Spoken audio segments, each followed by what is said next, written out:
Part 6 हम पढ़ने जा रहे हैं बच्चे केमिस्ट्री का केमिकल इक्वेशन एंड फार्मूला में पार्ट 6। ध्यान से समझो। क्वेश्चन है कि रासायनिक समीकरण को संतुलित करने की विधि को लिखें। माने कोई भी रासायनिक समीकरण दिया हो बच्चे, कोई केमिकल इक्वेशन दिया हो तो उसको कैसे हम बैलेंस करते हैं। बैलेंस करने का मतलब क्या कि कोई भी अगर रिएक्टेंट दिया हो, रिएक्टेंट किसे कहते हैं बिना पता है तुम्हें? जो एटम्स इसमें भाग लेते हैं। हाँ, जो इसमें भाग लेंगे उसे हम समझो कि रिएक्टेंट कहते हैं। और रिएक्शन के बाद जो इसमें से हमारा कंपाउंड बनता है उसे हम प्रोडक्ट कहते हैं। तो चाहे हमारा रिएक्टेंट हो या प्रोडक्ट हो, दोनों तरफ के एटम्स का, दोनों तरफ के जो भी एटम्स होंगे अगर इनकी संख्या अगर इक्वल हो तो उसे हम बैलेंस्ड कहते हैं, बैलेंस्ड इक्वेशन। अगर कोई कम अधिक हो तो उसे हम अनबैलेंस्ड कहते हैं। तो अगर अनबैलेंस्ड हो तो उसे कैसे संतुलित करेंगे, असंतुलित हो तो कैसे संतुलित करेंगे, यह सीख रहे हैं। कहते हैं कि रासायनिक समीकरण को संतुलित करने की मुख्यतः 3 विधियां होती है। कितनी विधि होती है बच्ची? 3। पहले वाले को हम क्या कहेंगे बोलो? हीट एंड ट्रायल विधि। क्या कहेंगे जी? हीट एंड ट्रायल विधि, अर्थात हिंदी में कहते हैं अनुमान विधि। अनुमान के आधार पर हम इसको बैलेंस कर देते हैं। दूसरा होता है आंशिक समीकरण विधि और तीसरा होता है बीजगणितीय विधि। सामान्य तौर पे इसको इंटरमीडिएट में तुम्हें पढ़ना है और हम इन्हें इजी वे में तुम्हें बताने जा रहे हैं हीट एंड ट्रायल विधि क्या होता है। जैसे यहाँ देख लो दिया है कि हाइड्रोजन को ऑक्सीजन से रिएक्शन कराने पर हाइड्रोजन ऑक्साइड या जल बनता है। रिएक्शन लिखते हैं हाइड्रोजन के लिए क्या लिखते हैं? द्विपरमाणु के रूप में लिखेंगे, अणु के रूप में लिखेंगे H2 अब प्लस ऑक्सीजन को क्या लिखेंगे? O2। कभी भी स्वतंत्र अवस्था में लिखना हो तो H और O नहीं लिखते हैं, क्या लिखेंगे? H2 या O2। जब ये रिएक्शन करता है तो बनाता है H2O। क्या बनाता है बच्चा? H2O। हम देखते हैं कि हाइड्रोजन की संख्या कितनी दिया है? 2। और इधर हाइड्रोजन की संख्या कितना दिया है? 2। हाइड्रोजन तो दोनों तरफ बराबर है, लेकिन ऑक्सीजन की संख्या इधर कितना दिया है? 2। यहाँ ऑक्सीजन का संख्या कितना दिया है? 1। अर्थात ये बराबर नहीं है। अर्थात यह बैलेंस्ड समीकरण, बैलेंस्ड केमिकल इक्वेशन नहीं है। नहीं है तो हम क्या करते हैं बच्चे? इसको ध्यान देते हैं।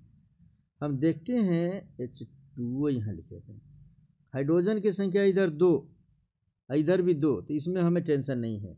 ऑक्सीजन इधर 2 दिया है ना, और इधर कितना दे दिया है? 1 दे दिया है। कोई अंक नहीं तो क्या समझते हैं? 1। तो हम इसको ना सम करते हैं, इवन करते हैं।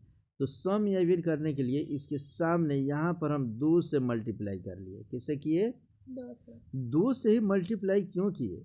क्योंकि इधर देखो ऑक्सीजन की संख्या इसमें कितना दिया है? 2। इसीलिए हमने किससे मल्टीप्लाई किया यहाँ पर? 2 से। तो 1 में 2 से मल्टीप्लाई करेंगे तो 2 ऑक्सीजन हो गया। ऑक्सीजन का संख्या कितना हो गया बच्चे बोलो? 2 हो गया। अब 1 बदल कर यह ऑक्सीजन कितना हो गया बच्चा? यह हट जाएगा। 1 हम ना लिखे तब भी कोई दिक्कत नहीं है, तो 1 हटा दिए हम। अब हमारा क्या हुआ बच्चा? यहाँ देखो ऑक्सीजन इधर 2, इधर भी ऑक्सीजन की संख्या कितना हो गया यहाँ पर? 2। लेकिन हाइड्रोजन कितना हो गया? 2 दूनी 4। यहाँ हाइड्रोजन कितना दिया है? 2 ही है। इसके आगे भी 2 से हम क्या करिए? मल्टीप्लाई कर देते। 2 दूनी कितना हो गया? 4। ये भी 4 हो गया। इधर भी हाइड्रोजन कितना हो गया? 4 हो गया। इधर ऑक्सीजन देखो 2 हो गया। इधर भी ऑक्सीजन अब कितना? 1 में 2 से मल्टीप्लाई कर देते कितना हो गया? 2। तो इसे कहते हैं बैलेंस समीकरण। ये हीट एंड ट्रायल प्रोसेस कहलाता है बच्चे। अनुमान से ही हमने इसको कर दिया। उसी प्रकार पिछली क्लास में भी मैं पढ़ाया हूँ। पोटेशियम क्लोरेट फार्मूला क्या होगा बोलो? KClO3। इसको गर्म करने पर क्या करेंगे जी? गर्म करने पर पोटेशियम क्लोराइड अर्थात KCl तथा ऑक्सीजन माने O2 बनता है। करते हैं KClO3 को हमने क्या कर दिया जी? हीट कर दिया, गर्म कर दिया। ये गर्म का सिंबल है ये।